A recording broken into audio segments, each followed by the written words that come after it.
বিশ্বকাপের প্রথম সেমিফাইনালে নিউজিল্যান্ডের বিপক্ষে মাঠে নামবে ভারত। ম্যাচটি অনুষ্ঠিত হবে 15 নভেম্বর দুপুর 2টা 30 মিনিটে। বর্তমানে নিউজিল্যান্ডের থেকে শক্তিতে অনেক এগিয়ে আছে ভারত। চলতি বিশ্বকাপের টানা 9 ম্যাচ জয় নিয়ে টেবিলের উপরে রয়েছে ভারত। অন্যদিকে বিশ্বকাপে 5 জয় নিয়ে টেবিলের 4 নম্বরে রয়েছে নিউজিল্যান্ড। ভারত ও নিউজিল্যান্ডের শেষ 4 দেখায় 3বার জয় পায় ভারত এবং বাকি 1 ম্যাচের কোনো রেজাল্ট আসেনি। তবে বিশ্বকাপ নকআউট স্টেজে ভারত ও নিউজিল্যান্ডের মুখোমুখি হয় মোট 3বার, যেখানে 3বার জয় পায় নিউজিল্যান্ড।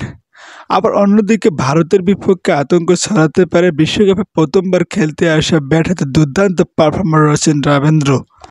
সর্বশেষ 2019 বিশ্বকাপের সেমিফাইনালে নিউজিল্যান্ডের কাছে হেরে বিদায় নিয়েছিল ভারত।